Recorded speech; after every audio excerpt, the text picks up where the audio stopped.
हिमाचल प्रदेश विधानसभा के बजट सत्र के चौथे दिन आज विधानसभा के बाहर पीडब्ल्यूडी विभाग में कार्यरत मल्टी टास्क वर्कर और पंचायत चौकीदारों ने अपनी मांगों को लेकर धरना प्रदर्शन किया।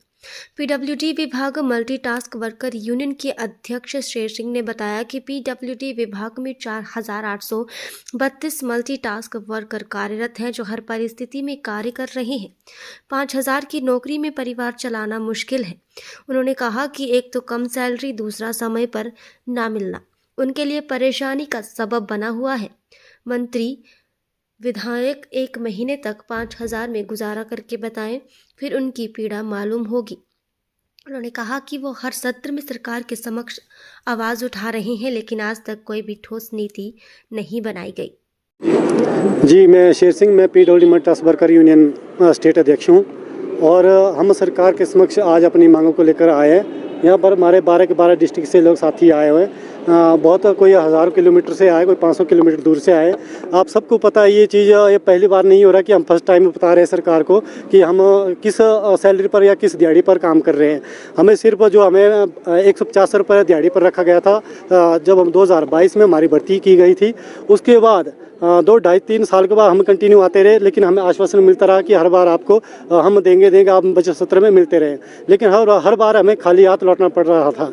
लेकिन जब हम पिछली बार आए थे तो एक विधानसभा में आवाज़ उठी थी और एक मांग रखी थी। फिर उन्होंने कहा था कि बजट सत्र के ख़त्म होने के बाद कि आपको 500 बढ़ा दिया गया है, लेकिन उसको अप्रैल से मिलने के बावजूद वो हमें नवंबर दिसंबर से मिला।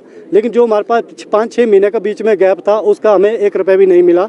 और जो अभी किसी डिस्ट्रिक्ट में, किसी डिवीज़न में वो भी नहीं मिल रहा है और हमें सैलरी भी 2-3 महीने के बाद आती है। आप बताएं, अब जो 150 रुपये दिहाड़ी थी और अब हमें 166 रुपये दिहाड़ी मिल रही है, तो उससे हमें कैसे गुजारा करें। आप सब दिख रहे, देखो हमारे पास जिनकी 45 एज है, जिनकी बच्चे भी बहुत बड़े हैं, और कैसे अपने परिवार का गुजारा करें। हमारी एज भी 38 हो चुकी है, हमारे बच्चे भी 10th +2 में पढ़ने वाले हैं। आपको पता है, जब पढ़ाई बच्चे को हम एक भविष्य उज्ज्वल के लिए हम बच्चे को पढ़ाते हैं, लेकिन सब लोग कहते हैं कि बच्चे को पढ़ाओ, स्कूल में पढ़ाओ, स्कूल में पढ़ाओ, लेकिन आज की समय में सरकारी स्कूल में भी जो कि एक बहुत कठिन हो रहा है बच्चों को पढ़ाना। हम ये भी सोच रहे हैं कि अब उनको भी छोड़ देते हैं, उनको भी ऐसे ही कामों में लगा देते हैं पढ़ाई को छोड़कर, क्योंकि सरकार तो सुन नहीं रही है, बच्चों का भविष्य तो बढ़ नहीं रहा है। हमने अपना भविष्य तो खराब कर चुके हैं और हम नहीं चाहते कि आने वाले समय में अपने बच्चों का भविष्य भी खराब करें। लेकिन बात सिर्फ हमारे बच्चों का नहीं है, बात बहुत सरकार पर ये एक क्वेश्चन खड़ा होता है। जब पिछली सरकार ने हमारी भर्ती करवाई गई थी तो एक सीएम साहब ने एक इंटरव्यू दिया था मीडिया में कि बीजेपी सरकार ने ये कैसी भर्ती कराई है और 4-5 हज़ार में भर्ती करवा रहे हैं। लेकिन हमारी सरकार जब आएगी एक दैनिक वेतन भोगी हम बनाएंगे, उसके आधार पर भर्ती करवाएंगे। लेकिन 3 साल गुजरने के बाद भी वही हमारे पास एक 3 साल में 500 की बढ़ोतरी हो चुकी है, लेकिन वो भी टाइम पर नहीं मिल रही है। 3 साल में 3 महीने के बाद जो एक सैलरी पड़ रही है। में कितने वर्कर हैं? पूरे हिमाचल में अभी तक हमारे पास 4832 समथिंग है, और उसमें भी कई साथियों ने इस परिस्थिति को देखकर छोड़ भी चुके हैं, क्योंकि ये स्थिति हमारे पास दयनीय है। सरकार नहीं समझ रही हमारी व्यवस्था को। आप सबको पता है, बरसात के मौसम में जब भी मौसम ख़राब होता है तो सबसे पहले पीडब्ल्यूडी विभाग को लगाया जाता है रोडों में, आप ये काम करो। बाकी डिपार्टमेंट को छुट्टी दी जाती है, आईपीएच विभाग हो, चाहे बिजली विभाग हो, चाहे आपका एजुकेशन डिपार्टमेंट हो, सबको छुट्टी दी जाती है। लेकिन कंसर्न मिनिस्टर है, उससे बात भी की जी, उनसे भी बात हम कर चुके हैं। वो भी ये एक आश्वासन देते हैं कि हम कर रहे हैं, आपके बारे में कर रहे हैं। लेकिन देखिए, हम इस वक्त कह सकते हैं बिन पेंदे के लोटे हैं हम। कोई इधर से बेचारे को उधर से फेंक रहा, तो हमारे ऊपर कोई भी इस तरह से कोई कार्रवाई या फिर कुछ हमारी भविष्य को कोई भी सरकार चिंतित नहीं है। अभी क्या विधानसभा का घेराव करोगे? देखिए, अभी तो जो हमें परमिशन मिली, हम उसके रूल के मुताबिक चलेंगे। जो हमें अभी टाइमिंग दी है, और हमें आगे भी परमिशन ली है कि हमें सरकार सीएम जी से मिलना है अंदर जाके विधानसभा में, तो उसके लिए भी दी गई है। लेकिन अब देखिए, हमारे हाथ में कुछ नहीं है। अगर हम शांतिपूर्ण तरीके से सरकार चाहती है तो हम वही करेंगे। लेकिन आने वाले वक्त में हम जो हमारे पास साथी, जब तक हम उन्हें कह सकते हैं कि आप नहीं शांतिपूर्ण तरीके से चलें, लेकिन हमें किसी की जो माइंड उनको नहीं पढ़ सकते हैं, क्या करना चाहते हैं आने वाले।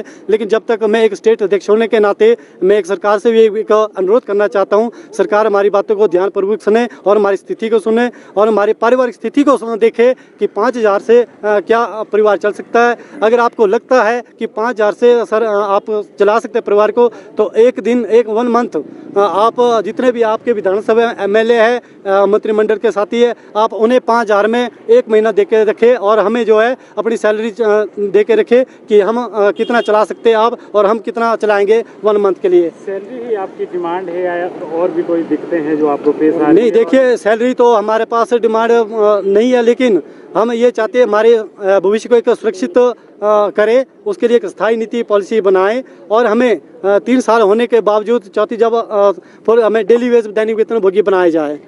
ये जो है विधानसभा का आज विधानसभा में पहुंचे हैं क्योंकि पिछली बार विधानसभा में हम धर्मशाला में मुख्यमंत्री जी से मिले थे, तो उन्होंने हमें कहा था कि आप पंचायत चौकीदारों का डाटा कलेक्ट करके लाया जाए। तो आज हम पंचायत चौकीदारों का डाटा को कलेक्ट करके साथ उसकी कॉपी विभाग द्वारा लाई गई है, जो हमारी मुख्य मांगे भी है। पंचायत चौकीदार 1952 से लेकर जब पंचायती राज की स्थापना हुई है उस वक्त से पंचायत चौकीदार लगे हुए हैं और आज तक जो है कोई भी ठोस नीति पंचायत चौकीदारों की नहीं बनाई गई। मुख्य मांगे क्या है आप? मुख्य मांगी है पंचायत चौकीदारों को नियमित करना, तो आज तक नियमित नहीं किए गए। सन 1952 से चले हुए हैं, जो हमारे से पहले आए वो आज रेगुलर होकर चले गए। जैसे पंचायत सहायक थे, टेक्निकल थे, जेई थे, सब जो है पंचायत सरकार ने उनकी मांगे को मानकर उनको रेगुलर बनाकर आज विभाग में कर दिया गया। तो पंचायत चौकीदार वहीं का वहीं है।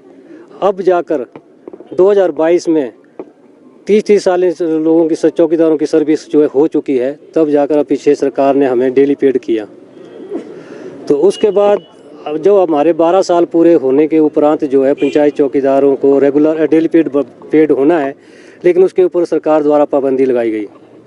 तो हमने ये भी मांग रखी है कि जो पाबंदी लगाई गई है इसे हटाकर तुरंत से जैसे चौकीदारों के 12 साल पूरा कर चुके हैं उन्हें डेली पेड किया जाए। ये हमारी मुख्य मांगे थी। आपने बताया भी इससे पहले भी धर्मशाला में आप CM साहब से मिले। हाँ जी। अगर आपकी मांगे पूरी नहीं होती तो आगे की रणनीति किस तरह की रहेगी? आगे की हमें वो धर्मशाला में कहा था कि आप डाटा लेकर आए, तो हमने कहा कि डाटा हमारा विभाग देगा, लेकिन उन्होंने हमसे मांगा कि आप अध्यक्ष होने के नाते आप अध्यक्ष जो है इसका डाटा कलेक्ट करके लाए। तो आज हमने उस डाटे के साथ हम मुख्यमंत्री से आज मिलने जा रहे हैं। अगर जो हमारी मांगे सरकार मानती है तो ठीक है, अगर नहीं मानती है तो अगली रणनीति और तैयार की जाएगी। कितनी संख्या है आप? प्रदेश में 2985 जो है हमारे 3203 जो है पंचायत चौकीदारों की पंचायतें हैं, जिसमें कार्यरत 2985 हैं और दैनिक भोगी जो हमारे 1550 हुए हैं और 12 साल के पूर्ण कर चुके चौकीदारों की संख्या जो है 418 है।